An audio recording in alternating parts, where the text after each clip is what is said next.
आदरणीय व्यासपीठ आणि या मंचावरती उपस्थित असलेल्या कार्यक्रमाच्या अध्यक्षा मॅडम, त्याचप्रमाणे या शाळेच्या संचालक श्री ज्ञानेश्वरजी बैरट असतील, त्याचप्रमाणे श्रीकांत महाराज बनकर असतील आणि या कार्यक्रमाला लाभलेले रुपेशजी सस्ते असतील, मंचावर उपस्थित सर्व मान्यवर आणि समोर उपस्थित पालक वर्ग आणि विद्यार्थी मित्रांनो, आज 15 ऑगस्ट आपल्या देशाचा स्वातंत्र्य दिन काय आहे ना? असं जरा स्वातंत्र्य झाल्यासारखं बसा मस्त पैकी खाली बसायचं, अजिबात असं काहीतरी लय प्रेशर घेऊन बसायचं नाही ना. का प्रेशर आहे? 80 वर्ष झाली आपल्याला स्वातंत्र्य आज. म्हणजे इथे सगळ्यांना उपस्थितांना सांगतो, आपण भारत स्वतंत्र होऊन आज 80 वर्ष पूर्ण होतात आणि 80 वर्षाच्या या देशामध्ये आज आपण इथं एवढा स्वातंत्र्य वातावरणात, मोकळ्या वातावरणात प्रजासत्ताक ते स्वातंत्र्य दिन साजरा करतोय. हा आनंद आहे. तुम्हाला माहितीये का की हा देश असाच नाही निर्माण झाला. हा देश ज्या वेळेस निर्माण झाला, सर तुम्ही म्हणले श्रीकांत महाराज म्हणले की देशाला म्हणजे गीत वगैरे तुम्ही जे सांगितलं भरून आला. अक्षरशः मला ते विशेष वाटलं की ते गाणं म्हणत होते ना, ते गाणं म्हटल्यावरती त्यांना भरून आलं. कारण हेच गीत लता मंगेशकरांनी जेव्हा गायलं होतं तेव्हा पंडित नेहरूंच्या डोळ्यात पाणी आलं होतं. कारण हा देश इतका सोपा नाही. हा देश जेव्हा तयार झाला ना मित्रांनो, त्या दिवशीच या देशाची फाळणी झाली. काय झालं? या देशाचे 3 तुकडे झाले. आपण 2च म्हणतो कारण आपल्याला अभ्यासात जास्त शिकवलं नाही. अभ्यासाचा खूप मोठा दोष आम्ही मग अशी बोलत होतो, पण हरकत नाही, नव्याने शिकूया. पण या देशाचे 3 तुकडे झाले, म्हणजे 2 अधिकृत झाले आणि तिसरा तसा विचार केला तर झाला की तो असा की खाली पश्चिम बंगाल आणि वरती पाकिस्तान आपल्यातून वेगळा झाला. विचार करा, ज्या दिवशी आपला आनंदाचा दिवस आहे त्या दिवशी आपल्या देशाचं एक फाळणीचं मोठं दुर्भाग्य आपल्या वाट्याला, बरोबर?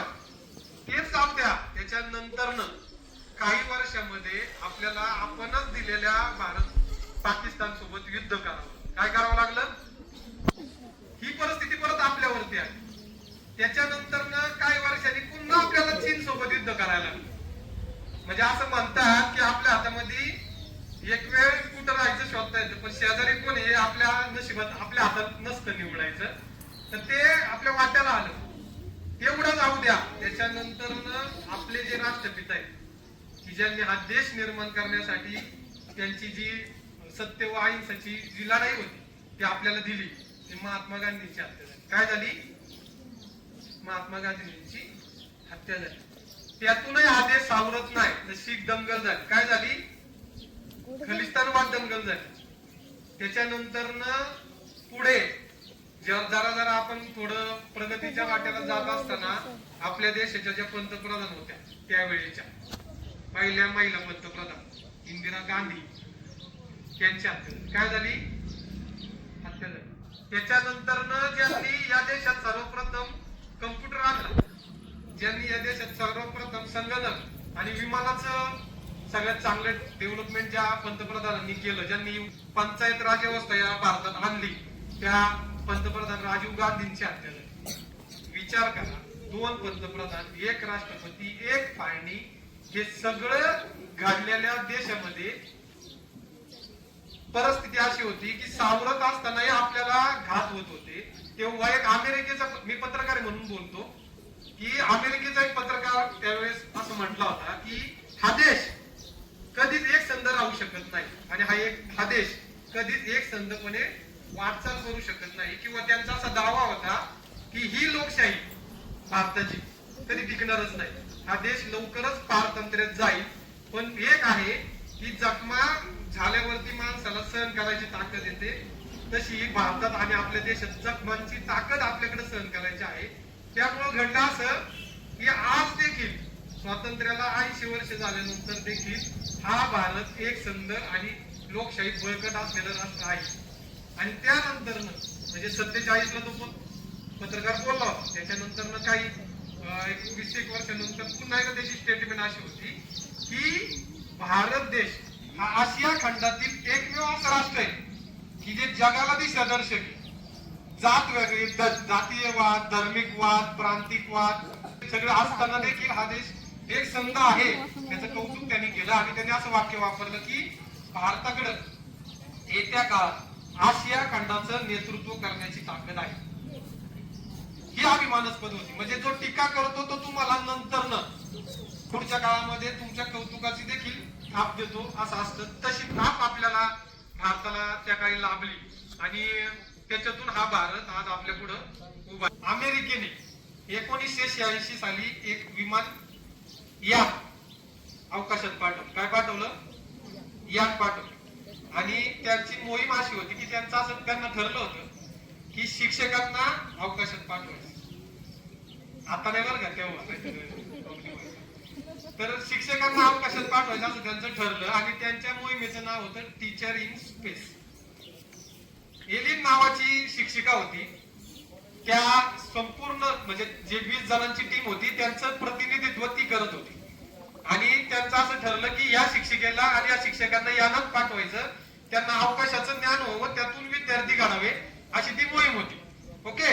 आणि त्या मोहिमेमध्ये नंतर मोहीम ठरली 20 वर्ष प्रशिक्षण चाललं त्या गोष्टीसाठी जवळ. आणि त्यानंतर ते यान अवकाशात झेपावलं. 40,000 किलोमीटर उंच गेलं आणि त्या यानाचा अपघात झाला. काय झालं? सर्व शिक्षक त्याच्यामध्ये गेले. त्या ठिकाणी सर्व शिक्षकांचा मृत्यू झाला. त्यांची जी मेन प्रतिनिधी करीत होती ती एलियन पण त्या ठिकाणी अपघाती तिचं निधन झालं.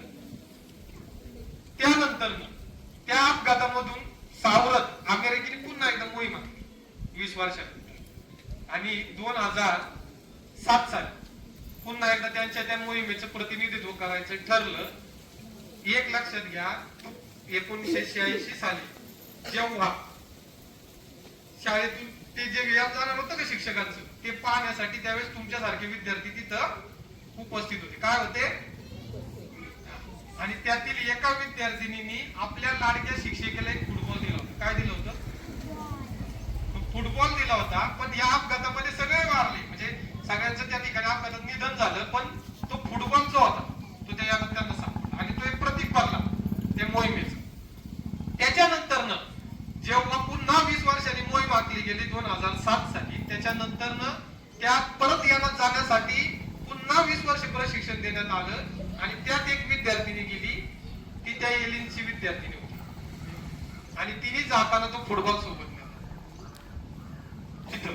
आणि तो फुटबॉल नेल्यानंतर ती मोहीम यशस्वी झाली. ती त्या यानात पोहोचली. त्यांनी त्या अवकाशाचा सगळा अभ्यास करून ती परत आली. तिचं असं वाक्य होतं की माझी शिक्षिका त्यात जाऊ नाही शकली त्या अवकाशाच्या ह्याच्यामध्ये, पण तिचं प्रतिनिधित्व म्हणून हा मी जो फुटबॉल आहे तो चेंडू तो मी अवकाशात पोहोचवला. माझी शिक्षिका तिथं पोहोचली. एका पिढीचं स्वप्न पुढच्या पिढीने पूर्ण केलं होतं. लक्षात घ्या. हे शिक्षक घडवतात, हे तुम्ही आम्ही घडवत असतो. त्या पिढीचं स्वप्न त्या शिक्षिकेचं स्वप्न त्या विद्यार्थ्यांनी जे पूर्ण केलं. आणि त्यानंतर तो म्हणजे सांगायचं एकच त्याच्यातलं तात्पर्य असं आहे की अमेरिकेला आपण एवढं महासत्ताक म्हणतो, उगाच महासत्ताक कुणी होत नसतं. त्यांची प्रेरणा ह्या अशा कथांमधून आहे की छोट्या छोट्या विद्यार्थ्यांमध्ये स्वप्न रुजायची, त्यांना मोठं करायचं आणि त्यातून घडत जायचं. अशा पद्धतीने हे सगळं घडत जातं. आज या सगळ्या ह्याच्यामध्ये बोलत असताना भारत स्वतंत्र झालाय, 80 वर्ष झालेली, आपण एक चांगली लोकशाही बळकट झालेली आपली. पण एक सध्या हल्ली मी आता सहज बोलत होतो महाराजांसोबत की आपल्याकडे एक बबल आलेला आहे. आपण त्याला MIDC बबल म्हणूया. MIDC बबल यासाठी की फक्त चांगली टाय कोट आणि चांगले बूट आणि कपडे घातले की आपण चांगल्या शाळेत टाकलं की आपल्या विद्यार्थ्यांचं भविष्य उज्ज्वल होतं असं आपण म्हणतो. आणि मग त्यासाठी वाटेल ती फी मोजायला पालक तयार असतात. त्याला जवळजवळ म्हणजे कर्ज काढूनही काही पालक आता शिकवतो. मी परवाच्या काही पालकांना भेटलो की त्यांनी एज्युकेशन लोन काढले रुपयाची एज्युकेशन लोन काढले. पण गंमत अशी ते एज्युकेशन लोन काय त्याचा मुलगा डिग्रीला आहे म्हणून नाही, तर त्याचा मुलगा फर्स्टला आहे म्हणून. विचार करा. आणि याचं कारण एकच आहे की फक्त आमच्याचा मुलगा त्या शाळेत शिकतो चांगल्या ह्याच्यामध्ये. सकाळी म्हणजे त्याला न्यायला छानपैकी बस येते, जाताना वॉटर बॅग हातात मिळते, स्कूल बॅग मिळते, मग तो जातो तिथं ते एक्स्ट्रा करिक्युलम ऍक्टिव्हिटीज होतात, पालकांच्या पण दांड्या होतात आणि मग त्याच्यामधून ते शिकवलं जातं. मग ते सोशल मीडियावरती पसरलं की आपल्याला वाटतं किती छान शाळा आहे, किती उपक्रम होतात त्याच्यामध्ये. मग त्या पालकांनी हेच ऐकून त्याच्या मुलाला त्या शाळेत टाकलं. फी भरता भरता first senior junior first second करत करत 5वी पर्यंत त्याची दमछाक झाली आणि नंतर ना अशी परिस्थिती आली त्याची की त्याला म्हणजे डायरेक्टली पुन्हा एकदा आपली मराठी शाळा आठवली. आणि त्याने तेव्हा काय ठरवलं, म्हणजे मग त्याला विचारलंय का आता आमच्या शाळेत चांगल्या ठिकाणी मुलगा शिकत होता, मी ऐकलं होतं म्हणजे मोठी शाळा आहे, पण हे कसं काय. तर मग तो म्हटलं काय नसतं रे, आपली मराठी, आपली ताकद आहे मराठी, आपण आपल्या मराठीला जगवलं पाहिजे. म्हणजे 5वी पर्यंत त्याची मराठी नव्हती, पण जेव्हा किस्सा हे झाल्यावर त्याला मराठी आठवली. विचार करा, मग त्या पालकांनी नंतर मराठीत टाकलं. तर हाच या सांगण्याचं कारण एवढंच आहे की हा बबल जो आहे ना त्याला भुलू नका. पालकांना एक विनंती या निमित्ताने मी आवर्जून सांगेल की शिक्षण हे ज्ञान आहे आणि ते प्रत्येक ठिकाणी म्हणजे कमी अल्प किमतीत पण आपण आपल्या मुलांना घडवू शकतो. ह्याच्या अगोदर इंग्लिश शिकलेला म्हणजे इंग्रजी बोलणारे भरपूर होते, पण ते जे आतापर्यंत आपल्या भारतात मोठ्या पदावरती आहेत ते सगळे सामान्य शाळेमधून शिकलेले. मराठी यासाठी की आपण मराठीत बोलतोय म्हणून नसेल तर त्या त्या भागातली तेलुगू असू द्या, हिंदी असू द्या, मल्याळम असू द्या, त्या भागातली शिकलेली. मग जे एकच आहे या ठिकाणी उपस्थित पालकांना सांगेल की फक्त त्या महागड्या बबलला किंवा महागड्या खर्चाला बोलू नका. आपल्या विद्यार्थ्यांसाठी तुम्ही आज 1 रुपया वाचवा. हा 1 रुपया उद्या त्याला जेव्हा घडवायची खरी वेळ येईल त्यावेळेस तुम्हाला वाटेल. एक जाता जाता एक शेवटचं उदाहरण सांगतो या ठिकाणी. सर्वांना गाडगे बाबा माहित असतील, माहितीत का? सगळ्यांना एकच माहिती आहे की त्यांनी ते डोक्यावरती मडकं गाडगं घेतलं म्हणून आणि स्वच्छता करायची म्हणून त्यांना गाडगे महाराज म्हणून. असं नाही. सगळ्यात मोठे महापुरुष जे होऊन गेले त्याच्यामध्ये गाडगे बाबांचा समावेश आहे. गाडगे बाबांनी गावोगावी जाऊन धनाढ्य लोकांकडून जागा मिळवल्या आणि त्या ठिकाणी शाळा सुरू केली. त्या शाळा आजही सुरू आहेत. फक्त एकच दुर्दैव आहे मला की त्यांना अशी वाटलं ना की एक संस्था स्थापन करावी, गाडगे महाराज एज्युकेशन ट्रस्ट वगैरे असं, आणि त्यातून आपण पुढे चालत राहू. त्यांनी एकच ठरवलं, ज्या गावात जायचं शाळा काढायची, सुरू करायचं, मोकळं व्हायचं, पुढे जायचं, विद्यादानाचं काम करायचं. असं करत करत ते एका गावात पोहोचले. गावाचं नाव नंतर सांगेल मी, कारण गावाचं नाव आणि ओळख महत्वाची या ठिकाणी. त्याच्या अगोदर जरा त्या गावचा एक किस्सा सांगतो की त्या गावामध्ये एका कुटुंबामध्ये 4 अपत्य जन्माला आले. गरिबी होती. आता तुमची खरं म्हणजे तुम्ही खूप नशीबवान आहे, तुम्हाला सगळं काही मिळतंय. याच्या अगोदरची जी तुम्हाला शिकवणारे शिक्षक असतील, आम्ही असेल, आमची पिढी आम्हाला माहिती, शेणाने सारून आम्ही वर्गांमध्ये बसलेलो आहे. तर त्या कुटुंबामध्ये जे जन्माला आली 4 मुलं, त्यातले एक मुलगा अपंग होता. काय होता? महाराज त्यांना इथून खाली फक्त नावाला हे असेल पाय, बाकी काहीच नव्हतं, इतका अपंग. आणि आपल्याकडे अशिक्षित कुटुंबामध्ये एक आहे की आपण काय करतो, एखाद्याला म्हणजे अपंग असू द्या किंवा विकलांग असू द्या असं म्हणूया आपण त्यांना, की आपण ठरवून टाकतो याचं आता नशीब वेगळं काही नाही आणि एकच करायचं. काहीतरी एखाद्या ठिकाणी चेन्नई फुटाण्याची दुकान टाका, रेल्वेच्या ठिकाणी एखाद्या गाळा मिळवायचा, त्याला मोठं करायचं, बस एवढंच स्वप्न असतं. त्या पालकांनाही चिंता होती. 4 मुलं, त्यातला हा मुलगा सर्वात थोरला की जो अपंग आहे, तो जन्माला आला. आणि पुढं कसं होईल याची चिंता असताना त्या गावामध्ये गाडगे महाराज कोण आले? गाडगे महाराज आल्यानंतर त्यांचं रात्री दिवसभर त्यांचा एक उपक्रम असा, दिवसभर त्या गावची स्वच्छता करायची आणि संध्याकाळच्या वेळेला त्या ठिकाणी कीर्तन करायचं. काय करायचं? मग त्यांनी संध्याकाळी कीर्तन सुरू केलं. देवकी नंदन गोपाला भजन झाले आणि त्यांनी असं म्हटलं की पोट्याहो, म्हणजे त्यांची ती जी खानदेशी याची भाषा होती आहे की पोट्याहो, हातावरती भाकरी खा, घरातली भांडी खा, पण मुलांना शिकव. म्हणजे आपल्या याच्यामध्ये सरळ सांगायचं तर भले तुमची परिस्थिती असू नसू मुलांना शिकवण्याची, तुमच्या घरात एक वेळ खायची आभा असू द्या, पण मुलांना शिकवा. आता घरातली भांडी विका पण त्या मुलाला शिकवा. त्या प्रवचनाचा परिणाम त्या पालकांवर इतका झाला सर की त्यांनी असं ठरवलं की माझा मुलगा अपंग असू दे, भले त्याला भविष्यात स्वतःहून चालताही येऊ नये, हरकत नाही, पण मला त्याला शिकवायचं. झाली त्यांची तिथून जी ससे उलपट म्हणूया आपण हाल सुरू झाले, शिक्षणासाठीचा लढा सुरू झाला आणि ते अपंग मुलगा पहिलीला गेला. काय कितीला गेला? अशी परिस्थिती आहे की तो त्याचा चालत जाऊ शकत, तर त्याच्या शेजारचा जो घरातला मुलगा होता का शेजारचा, तो मुलगा याला दररोज पाठीवर घेणार, पाठीवरती घेऊन वर्गात नेऊन बसवणार, शाळा शिकली, संध्याकाळी सुट्टी झाली, पुन्हा पाठीवरती बसवणार आणि आणून घरी सोडणार. तुम्ही कराल का असं मित्रासाठी? त्याने 1 वर्ष नाही, 1ली ते 7वी 7 वर्ष त्या विद्यार्थ्याने न चुकवता आपल्या या मित्राला पाठीवरती घेऊन शाळेत येऊन बसवायचं, शाळेत शिकवायचं, संध्याकाळी सुट्टी झाली परत पाठीवर उचलायचा आणि घरी आणून सोडायचं. असं केलं. असं करत करत तो 7वी पास. आता थांबलं पाहिजे ना आपण काय म्हणतो, आता 5-4 गोष्टी सुद्धा पुस्तकं बुक वाचता आली, आता कशाला अजून पुढे जातो, पण त्याच्यातून अजून ऊर्जा मिळते.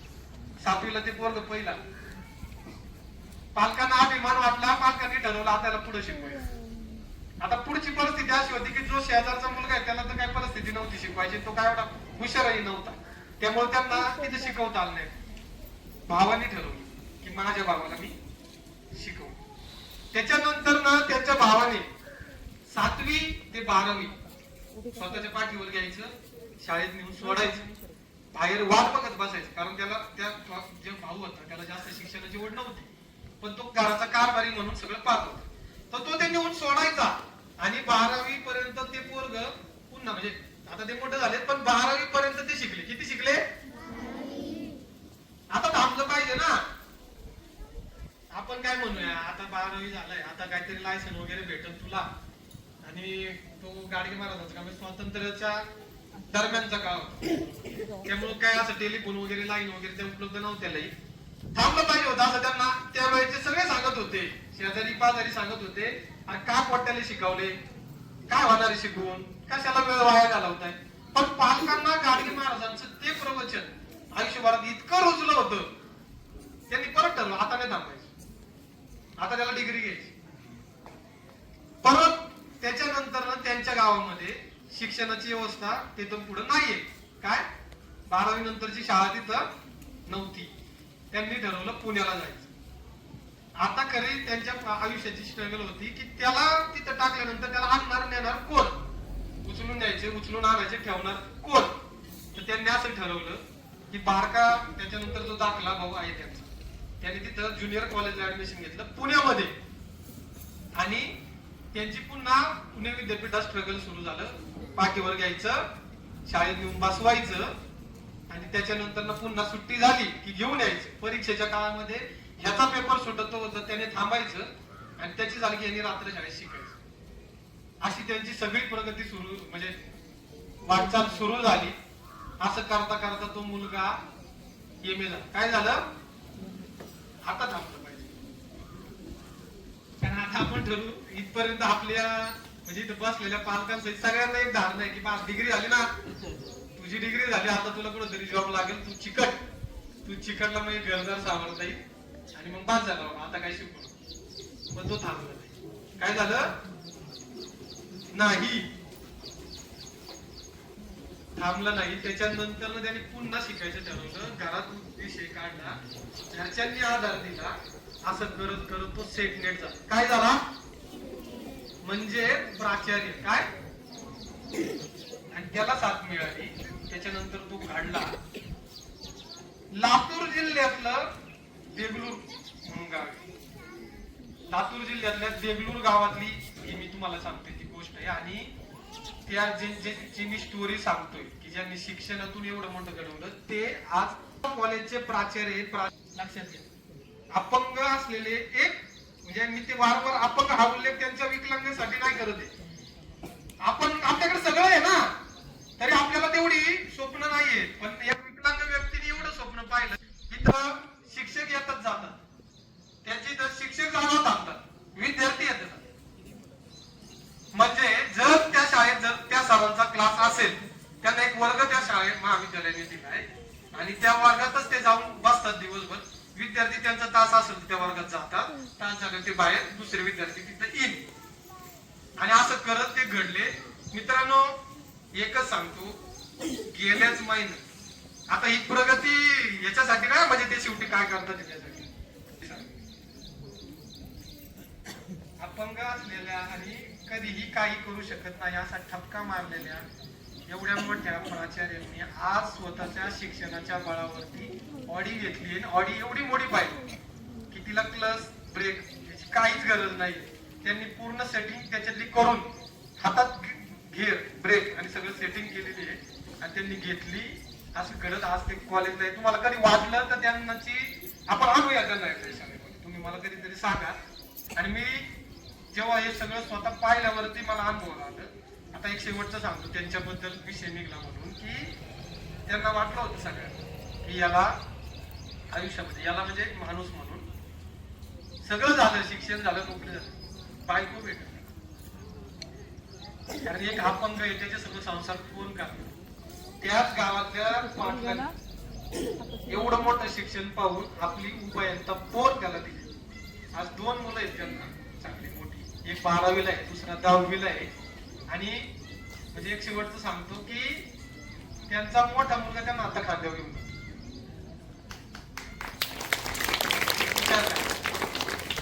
त्यामुळं पालकांना आणि सगळ्यांना एकच सांगेल की शिक्षण हे वाघिणीचं दूध आहे आणि ते पिल्यावरती किंवा ते दूध घेतल्यावरती आपलं मूल कधी आनंदी राहणार नाही. आणि नोकऱ्या नाही म्हणून शिकवायचं नाही असं करू नका. कदाचित असं होईल, अचानक सांगता येऊ शकत नाही. कारण अचानक AI आलेलं आहे. पूर्वी अॅनिमेशन आलं होतं, असं सांगत होते की अॅनिमेशनचा काळ आलाय, आता काही सांगता येत नाही. पहिलं BEdचा पूर्ण हे झाला, आता इंजिनिअरिंगचा आला, शिक्षकांचा आला, तसा पुढं काळ येईल. त्यामुळं आपल्या मुलांना शिकवा, मोठं का. तुमच्यातही तशी भविष्यातली चांगली विद्यार्थी घडू शकतात हे सांगेल. या निमित्ताने या ठिकाणी आवर्जून यांनी बोलवलं. 2010 साली स्थापन झालेली शाळा आहे. आज एवढ्या पालकांनी या शाळेची निवड केली, त्यांचं पहिल्यांदा मी अभिनंदन करेल. कारण आपल्या पंचक्रोशीमध्ये आपल्या विद्यार्थ्यांना नाम मात्र म्हणजे फुकट दिलं की, म्हणजे जगात म्हणतो ना आपण की फुकट दिलं की त्याची किंमत नसते, म्हणून नाम मात्र फी घेऊन शिकवणारी शाळा आहे. जवळजवळ 10 साली म्हणजे आता 16 वर्ष या शाळेला झाली. या शाळेची सुरुवात पाटोल वस्तीच्या एका पोल्ट्री हाऊस मध्ये झाली होती. आज चांगल्या प्रशस्त एरियामध्ये तुमची शाळा या ठिकाणी तुम्हाला दिसते. येत्या काळामध्ये शाळेने संस्थेने एक जागा देखील घेतलेली आहे. पुढे जाऊन त्या ठिकाणी मोठी बिल्डिंगचंही काम होणार आहे, तिथं तुम्ही शिक्षण घेणार आहे. त्यामुळे प्रगती होत राहते. आणि मी त्यांना सांगितलं होतं शाळा काढणं सोपं असतं, त्याला काय अवघड हे नाही. म्हणजे 4 जण एकत्र आले चला शाळा काढून चालू करणारी भरपूर आहेत, पण शाळा चालवणं अवघड असतं आणि ती वाढवणं अवघड असतं. ते यांनी केलं. सगळ्यांनी एकदा या संचालकांसाठी टाळ्या वाजवायच्या. आज तुम्ही करताय म्हणजे मागाशी विद्यार्थी बैठकी मी ती सांगतो, ती या शाळेत मी लहान तिला पाहिलेच. म्हणजे या शाळेत तिने गॅदरिंग असू द्या, भाषण असू द्या, तिची इतर ऍक्टिव्हिटी असायची. त्या आधी उभा असताना असं वाटलं एक पिढी तुम्ही घडवलेली, याच्या काळात भरपूर पिढ्या तुम्हाला घडवायचं. एक मोठं स्वप्न तुमच्या पुढे इथं वाढलेलं आहे आणि ते तुम्ही नक्कीच पूर्ण करा अशी सदिच्छा निमित्ताने व्यक्त करतो. सर्वांना 80व्या वर्षाच्या या इंडिपेंडन्स डे स्वातंत्र्य दिनाच्या शुभेच्छा देतो आणि सर्वांची रजा घेतो. जय हिंद, जय महाराष्ट्र.